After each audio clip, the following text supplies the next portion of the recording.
모세가 하나님께 받은 10계명 중에서 제1계명은 나 이외에 다른 신을 섬기지 말라였고, 또 제2계명은 우상 숭배하지 말라는 것이었습니다.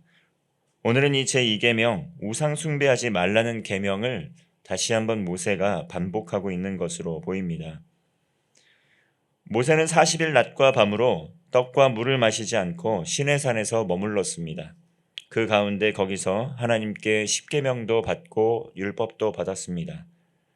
이 십계명은 출애굽기 20장과 우리가 곧 묵상하게 될 신명기 5장에 이렇게 성경에 2번 정도 나오게 됩니다. 이 제2계명이 바로 우상 숭배를 금지하는 금지의 명령입니다. 15절 말씀입니다.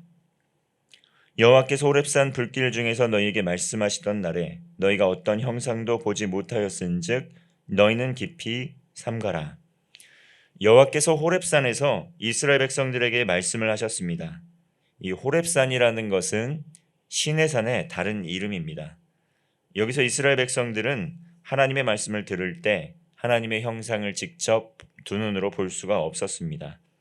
그러므로 하나님께서는 그 하나님을 상징하는 그 어떤 종류의 형상을 만들려고 하기보다는 아무것도 만들지 말고 또 그것을 만들어서 숭배하지도 말라고 말씀하셨습니다. 16절에서 19절까지 보면 남자의 형상, 여자의 형상, 또 짐승의 형상, 새의 형상, 땅 위에 기는 곤충의 형상, 또 물속에 있는 어족의 형상, 하늘의 해와 달과 별, 그 형상을 만들거나 그것을 경배하며 섬기지 말라고 이야기하고 명령하고 있습니다. 이러한 대상들은 우상이 될 수 있는데 그 우상은 예배의 대상으로서 하나님을 대치하는 역할을 하게 됩니다. 또 하나님께 속한 영광을 이 우상이라는 대상이 차지하게 됩니다. 결국 하나님께서 영광을 받으시는 것이 아니라 우상은 곧 하나님의 자리를 대신 차지하게 되어서 하나님의 영광을 탈취하는 역할을 하게 된다는 것입니다. 성경에 나오는 우상은 어떤 의미가 있냐면 어떠한 현상이든지 우리의 현실의 위협과 우리의 현실에서 마주하게 되는 불안을 달래주는 역할을 하게 됩니다. 신약 성경에서는 이 겉으로 보여지는 우상에만 또 머무는 것이 아니라 나아가서는 내적인 영역까지 이야기를 하게 되고 내 마음의 탐심까지도 우상이 될 수 있다, 이렇게 이야기를 합니다.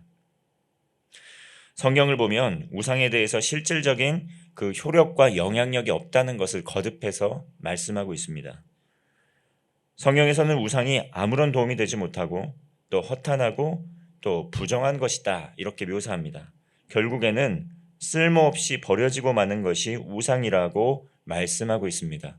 그저 그렇게 쓸모없이 버려지고 마는 것뿐만 아니라 우상 숭배를 했던 그 결과는 하나님께 버림을 받고 저주를 받게 되어서 하나님의 진노가 임해서 완전히 멸망하게 될 것이다, 이렇게 이야기를 하고 있습니다. 우상 숭배를 하고 끝까지 돌이키지 않는 사람들에게 해당되는 심판의 메시지인 것입니다. 마찬가지로 오늘날 여러 가지 신의 형상을 모형으로 하는 그런 우상들 있습니다. 우리 현실의 세계에서도 다양한 종교가 있고 그 종교 안에는 우상들이 존재합니다.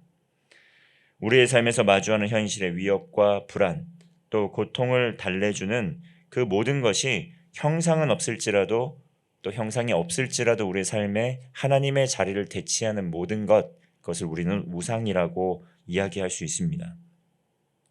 그러한 우상이 우리의 삶 속에 깊이 뿌리내리게 될 때 결과적으로 나타나는 현상, 결과들이 있습니다.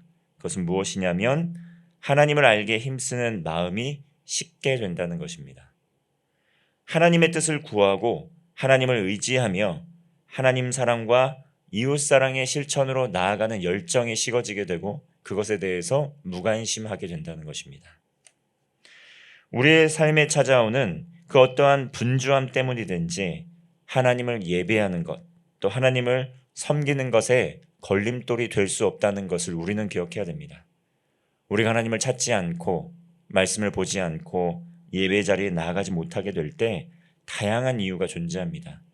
그러나 그 어떤 것도 오늘 우리가 하나님을 예배하고 하나님을 섬기는데 걸림돌이 되어서는 안 된다는 것을 우리는 늘 기억해야 됩니다. 지금은 잠시 하나님을 예배하는 것을 멈추고 나중에 열심히 하나님을 예배하겠습니다. 이렇게 이야기하지만 엄밀히 따져보면 그것은 또 일시적인 변명에 불과합니다. 나중에 하나님께 순종하고 나중에 이웃을 더 섬기겠습니다 라고 이야기하지만 그것은 자신을 기만하는 것이고 또 하나님을 기만하는 것에 불과합니다. 그러는 사이에 어떤 일들이 일어납니까? 예배가 무너지게 되고 하나님을 향한 사랑의 열정이 식게 되고 이웃사랑의 헌신으로 나아가기보다는 자기중심적인 사랑과 자기의 유익을 구하는 사랑 그 수준에 머물게 된다는 것입니다. 그리고 나아가서는 나중에 하나님을 예배하고 나중에 이웃을 섬기겠노라고 이렇게 다짐했던 그 다짐과 약속은 희미해져 버리고 하나님을 잊어버리는 자리로 계속 나아가게 된다는 것입니다.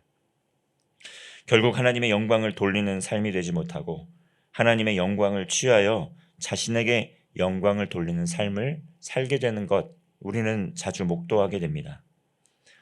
신명기 말씀을 통해서 우리는 진지하게 하나님의 말씀 앞으로 돌아가야 한다는 것, 가감하지 않고 그 말씀을 들어야 한다는 것을 다시 한번 깨닫게 됩니다. 그러면서 우리의 삶을 하나님의 말씀 앞에 점검해야 합니다. 하나님 앞에 무너져 있는 삶의 영역을 회복하고 다시 하나님을 향한 사랑을 회복하고 자기 사랑 또한 이웃 사랑을 회복하기 위해서 진실하게 성실하게 말씀 앞에 다시 서야 한다는 것입니다. 말씀을 통해 다시 한번 기도의 불을 지피고 다시 한번 찬양의 불씨가 되살아나도록 하나님 앞에 코람데오의 신앙을 살아야 함을 깨닫게 됩니다. 모세는 심판의 대가로 가나안 땅에 들어가지 못하게 되었지만 하나님의 뜻에 그대로 순종했습니다. 그리고 다음 세대는 그와 같은 과오를 저지르지 않도록 말씀을 그대로 가감없이 전하는 데 힘을 썼습니다. 22절의 말씀입니다. 나는 이 땅에서 죽고 요단을 건너지 못하느리와 너희는 건너가서 그 아름다운 땅을 얻으리니 23절 너희는 스스로 삼가 너희 하나님 여호와께서 너희와 세우신 언약을 잊지 말고 내 하나님 여호와께서 금하신 어떤 형상의 우상도 조각하지 말라. 이렇게 성경에서는 잊지 말고 기억하다라는 단어들이 자주 등장하게 됩니다. 삶을 살아가다 보면 우리가 상황과 환경에 집중하다 보면 하나님의 언약을 잊어버릴 때가 너무 많습니다. 하나님은 늘 잊지 않고 기억하시지만 우리는 기억하지 않고 잊어버리는 것이 인간의 습성이라는 것입니다. 모세는 철저하게 자신이 누구인지 그러한 것을 정체성을 기억했습니다. 모세는 하나님의 부름을 받은 하나님의 종이라는 것을 기억했습니다. 그리고 하나님의 말씀대로 그대로 순종했습니다. 비록 자신은 죽게 되어서 요단을 건너지 못하겠지만 광야의 2세대는 요단을 건너서 하나님께서 주시기로 한 아름다운 땅, 약속의 땅을 얻게 될 것이라고 말씀하고 있습니다. 가나안 땅은 하나님께서 주신 아름다운 땅이었습니다. 그러나 믿음으로 순종하여 약속의 땅에 들어가지 않는다면 그 아름다운 땅을 차지할 수 없었던 것입니다. 그 과정에서 기억해야 될 것, 잊지 말아야 될 것, 그것은 무엇이냐면 가나안 땅에 들어가게 되었을 때 하나님께서 금지하신 어떤 형상의 우상도 조각하지 말라는 것입니다. 대적들을 만나게 되면 당연히 두려울 것입니다. 대적들을 만나게 되면 당연히 무서울 수밖에 없습니다. 아까도 이야기했듯이 무서움과 두려움, 우리의 일상의 불안을 잠재우기 위해서 보이지 않는 하나님 대신에 우리는 우상을 만들기에 바쁩니다. 그러므로 하나님께서는 어떠한 헛된 신도 만들지 말고 우상도 만들지 말고 숭배하지도 말라고 우리에게 말씀하시는 것입니다. 가나안 땅의 거민을 바라보면서 두려움과 무서움이 가득할 수밖에 없었겠죠. 말씀이 없다면 그럴 수밖에 없습니다. 그러나 여호수아와 갈렙은 그 상황과 환경 너머에 있는 하나님의 언약을 붙들고 믿음으로 걸어갔습니다. 믿음이 있는 사람들은 두려움을 이길 수 있고 믿음이 있는 사람들은 그 인생의 불안도 잠재울 수 있습니다. 하나님께서는 진실이 사랑하는 백성들을 위해서 가나안 땅, 약속의 땅을 아름다운 땅이라고 말씀하셨고 그 땅을 반드시 줄 것이라고 이야기했습니다. 그러나 그 아름다운 땅 위에 있는 거민들은 무서움과 두려움의 대상들, 이것이 이스라엘 백성들이 바라보는 눈이었다는 것입니다. 그러나 광야 2세대는 믿음의 눈으로 하나님의 약속과 언약을 붙들기 시작했습니다. 24절의 말씀을 보면 하나님이 어떠한 분인지 말씀하십니다. 내 하나님 여호와는 소멸하는 분이시요 질투하시는 하나님이시니라. 하나님께서는 소멸하는 분이요 질투하시는 하나님이십니다. 하나님께서는 이 사람들이 이 우상 숭배에 대해서, 타 종교에 대해서 배타적이어야 된다, 이렇게 계속 말씀하십니다. 기독교를 보면 타 종교에 대해서, 세상의 다른 신에 대해서 배타적일 수밖에 없는데 그것은 바로 하나님께서 이렇게 말씀하셨기 때문입니다. 기독교인이 편협해서 다른 종교를 포용하지 못해서가 아닙니다. 기독교인들이 포용력이 없어서가 아니라는 것입니다. 하나님의 말씀에 순종하다 보면 기독교인들, 그리스도인들은 배타적인 신앙을 가질 수밖에 없습니다. 왜냐하면 하나님께서는 하나님과 이스라엘 백성을 남편과 아내로 비유하시기 때문입니다. 이 관계를 결혼 제도를 통해서 비유하셨습니다. 그리고 우상 숭배를 하는 이스라엘 백성들, 하나님의 사랑을 버리고 간음을 했다 표현하고 있습니다. 그들과의 관계가 위기 가운데 있을 때에는 하나님께서 이스라엘 백성들에게 이혼 증서를 내어 주었다라고 표현도 하고 있습니다. 하나님과 백성들 사이에 이 결혼이라는 제도 안에서 이야기될 때 우리는 신앙을 더욱더 깊게 이해할 수 있습니다. 진실된 사랑의 관계는 포용적이고 또 관용적인 그것이 아니라 남편과 아내, 부부의 관계는 반드시 배타적이어야 됩니다. 한 몸을 이루어서 서로 사랑하는 진실한 연합의 관계를 맺게 될 때 한 몸을 이루어 가정을 안정되게 이끌어갈 수 있습니다. 그 안정된 가정 안에서 생명이 잉태하게 되고 자녀들이 바른 가치관을 갖고 성장하게 되는 것입니다. 만약 말씀에 불순종하게 되어서 우상 숭배를 하게 되면 하나님께서는 완전히 소멸하시는 불, 그 불이신 하나님께서 완전히 진멸할 것이다, 이렇게 말씀하고 있습니다. 마치 간음하여 위기에 처해 있는 가정과 같이 완전히 깨지고 버림당하게 될 것이라는 말씀입니다. 결국 하나님을 섬기고 싶어도 섬길 수 없는 우상 숭배자로서의 삶을 그대로 살아가게 되는 인생이 될 것이다, 이렇게 성경은 말씀하고 있습니다.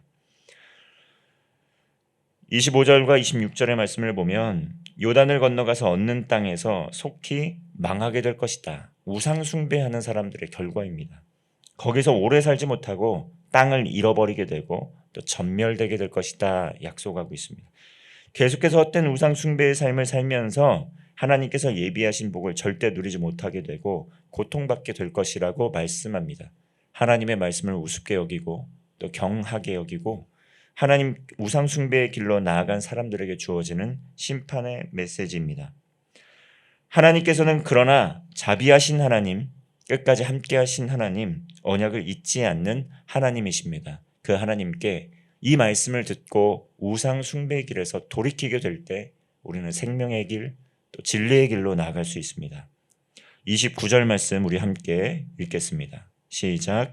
그러나 내가 거기서 내 하나님 여호와를 찾게 되리니 만일 마음을 다하고 뜻을 다하여 그를 찾으면 만나리라. 아멘. 하나님께서는 자비로우신 하나님, 긍휼의 하나님이십니다. 오늘 이 주님의 말씀을 듣고 돌아오고 우리의 삶에서 돌이키면 하나님을 만날 수 있는 특권을 우리에게 주신다고 약속하는 것입니다. 그러므로 하나님을 만날 수 있는 때, 언제든지 늦은 때가 아니라 바로 지금, 바로 오늘, 바로 이 시간 하나님께 마음을 돌이키고 하나님께 나아간다고 하면 하나님께서 만나 주신다 약속하고 있는 것입니다.